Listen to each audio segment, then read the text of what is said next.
호돌이 썰툰. 이해하면 무서운 이야기. 나를 포함한 여러 명이 작은 유람선을 타고 여행을 하던 도중 압수사고가 났다. 눈을 떠보니 어떤 무인도에 떠내려왔다. 우리는 현실을 도피해봤지만 그건 별다른 해결책이 되지 않았다. 정신을 다잡고 무인도를 뒤져봤는데 무인도의 식물들은 말라 비틀어졌고 짐승들 또한 상태가 좋지 않았다. 다 같이 암담해하던 사이 갑자기 허공에 어떤 존재가 나타났다. 안녕하신가. 나는 모든 생물들의 신. 이 무인도에 희망을 주려고 왔다. 나를 포함한 사람들은 환호성을 질렀다. 오! 여기서 나갈 수 있어! 그때 갑자기 보아하니 모두에게 희망은 잘 전달된 것 같군. 그럼 이만 라는 말을 끝으로 신은 사라져버렸다. 우리는 어리둥절했다. 어느 날 나는 로봇 청소기를 샀다. 뭐든지 더러운 것이 있다면 자동으로 탐색해 강력하게 흡입하는 청소기였다. 이제 귀찮게 청소할 필요도 없겠군. 나는 신나 있었다. 그러던 어느 날 나는 소개받은 이쁘장한 여자와 집에 들어왔다. 오빠, 집 좋다. 하루 자고 가도 돼요? 그럼 저쪽에 방 하나 남으니까 저기서 자고 가. 다음날 아침 나는 끔찍한 광경을 목격하게 됐다. 어제 만난 여자가 마루에서 청소기의 머리가 다 뜯긴 채 기절해 있었다. 청소기랑 싸우려고 했는지 한 손에는 칼이 들려 있었다. 이런, 이게 뭐야?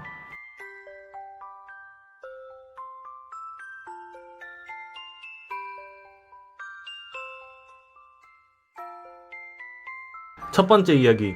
신은 모두에게 희망을 주었다. 인간들에게는 나갈 수 있다는 희망을, 말라 비틀어진 식물들과 짐승들에게는 양분으로 쓸 수 있는 인간들이라는 희망을 주었다. 두 번째 이야기. 나는 더러운 것을 탐색해 강력하게 흡입하는 청소기를 샀다. 여자는 청소기가 아닌 나를 죽이려고 칼을 들고 있었던 것이고, 청소기는 여자가 나를 죽이기 전에 그녀를 청소하고 있다. 이해하면 무서운 이야기. 나는 어느 학교의 체육부의 부원이다. 부원 중에선 좀 열등한 부원이 있었는데 다리 힘이 약해 달리기, 멀리뛰기, 높이뛰기 등을 못한다. 그래서 매일 감독에게 눈초리를 받는다. 나는 생각했다. 그러게 얘는 왜 체육부에 들어와서 고생이람. 어느 날 우리는 합숙훈련을 위해 훈련 캠프를 떠나게 되었다. 낮에 고된 훈련을 마치고 나는 자다가 잠을 잠깐 깼는데 어디서 쿵, 쿵 소리가 들렸다. 이게 무슨 소리지? 하고 나는 그 소리를 따라가 보았다. 가보니 유리창 너머로 개인 단련실에서 아까 그 열등한 부원이 혼자서 제자리 뛰기를 하고 있었다. 자세는 엉망이었지만 그의 노력하는 모습에 그래도 열정 하나는 대단하구나. 내가 너무 얕봤네. 하고 감탄한 다음에 다시 나는 잠을 청하러 갔다. 다음날 열등한 부원은 단련실에서 머리가 다 빠진 채 쇼크사로 죽어 있었다. 심심한데 컴퓨터나 켜볼까? 백수인 여자는 게임도 안 하지만 할 게 없어 컴퓨터를 켜봤다. 오랜만에 해외 랜덤 채팅 사이트가 보자. 사이트를 가서 연신 하이를 쳤지만 아무도 답이 없었다. 실망하고 사이트를 끄려는데 헤이! 라고 누군가 말을 했다. 여자는 반가워서 오우! 하이! 하이! 라고 답했다. 갑자기 그러자 Help me! 라고 전송이 왔다. 여자는 뭐지? 장난인가? 하고 Why? 라고 전송하자 자기가 누군가를 죽일 것 같다는 회신이 왔다. 좀 이상한 사람 같아 한글로 어딘데요? 라고 하자 유미음차 라고 왔다. 응? 이게 뭔 소리지? 이 생각하는 순간 유미음차, 유미음차, 유미음차 라고 계속 같은 말을 반복했다. 여자는 소름이 돋아 그대로 컴퓨터를 꺼버렸다. 별 사이코가 다 있네 정말. 여자는 질려서 다시 잠을 청하러 갔다. 다음날 그녀는 시체로 발견되었다.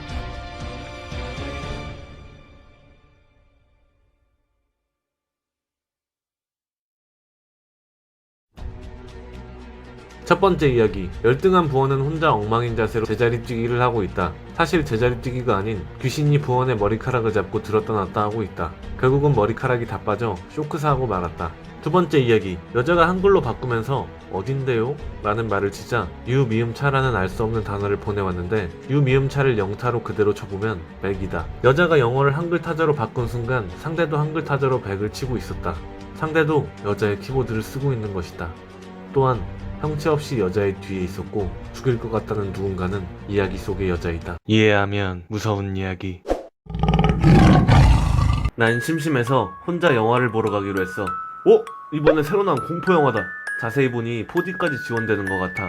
4D 공포 영화라니 대박이다. 이건 봐야 돼. 나는 그 자리에서 당장 예매한 뒤 팝콘을 사고 자리를 잡았어.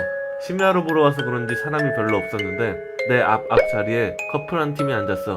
근데 짜증나게 영화를 보기 전부터 계속 티격태격 싸웠어. 영화를 보는 와중에도 영화가 지루했는지 초반부인데도 계속 싸웠어. 그 때문인지 집중이 안 돼서 짜증날 찰나 영화에서 살인마가 등장하고 웅장한 BGM이 깔리면서 등장인물 중 한 명이 칼로 찔렸는데 4D라서 그런지 물 같은 게 분사됐어. 앞에 커플도 실감났는지 조용해지더라. 진짜 답 없는 커플이네.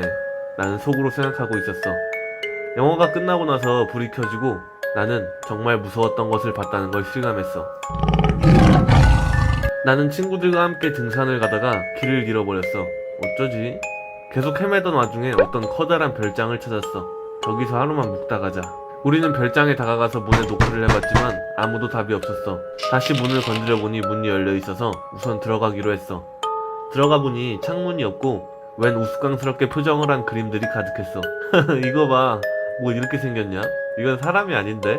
우린 그림들을 보면서 웃으며 피로를 잊고 잠에 들었어. 다음날 눈부신 햇빛에 눈을 떠보고 우린 경악했어.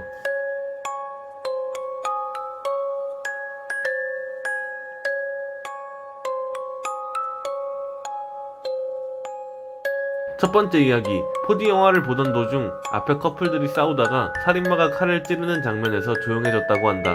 그 장면과 동시에 남자가 여자를 칼로 찌른 것이다. 내 얼굴에 튄 건 4D 영화 물분사가 아닌 피이다. 두 번째 이야기. 분명 창문이 없는 별장인데 아침에 햇빛이 들어오고 있다. 나의 일행이 본 우스꽝스러운 사진이 아닌 창문 바로 밖에 서 있던 귀신들이다. 이해하면 무서운 이야기. 선생님, 그럼 저는 죽는 건가요? 나는 25세. 젊은 나이에 간암 말기에 선고를 받았다. 방법이 있습니다. 아마 100년 후에는 간암 말기는 쉽게 고쳐질 수 있겠죠. 의사는 나에게 의문스러운 미소를 지으며 한 가지를 제안했다. 그것은 바로 냉동인간. 이미 연구가 많이 진행되었고 실험 결과는 모두 성공적이라고 했다.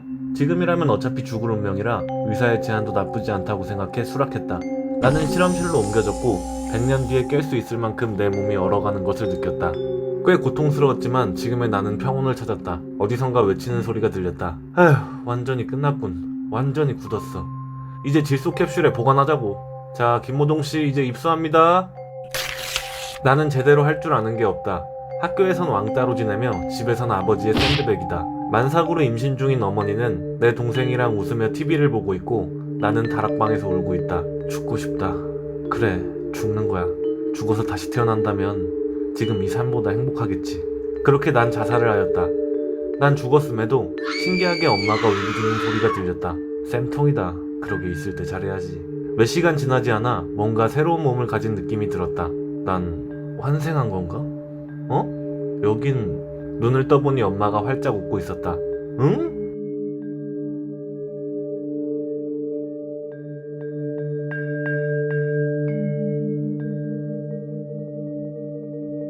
첫 번째 이야기.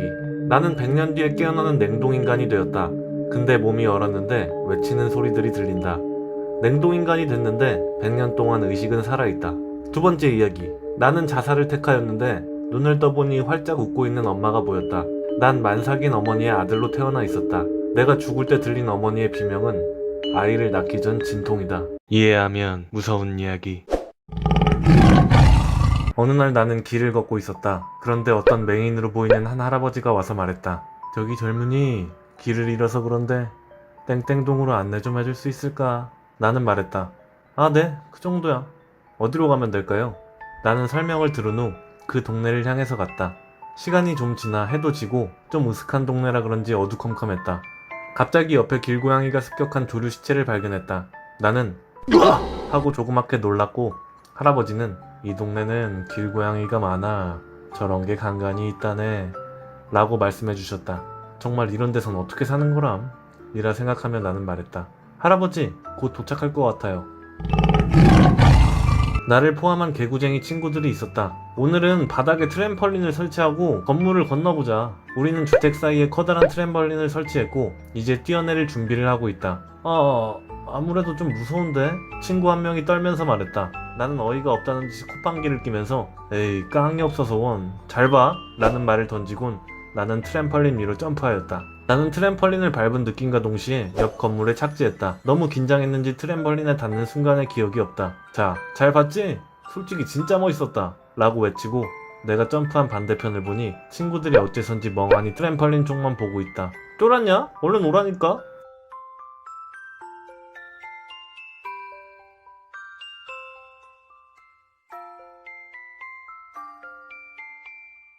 첫 번째 이야기. 할아버지는 맹인이다. 근데 내가 뭘 보고 놀란지 말하지도 않았는데 어떤 걸 보고 놀란지 알고 있다. 할아버지는 맹인이 아니고 나를 자신의 동네로 유인하고 있다. 두 번째 이야기. 나는 트램펄린에 점프하였다. 하지만 착지 순간 트램펄린은 닿은 기억이 없다고 했다. 나는 추락사하였고 관성으로 튀어올라 반대편 건물에 착지하였다.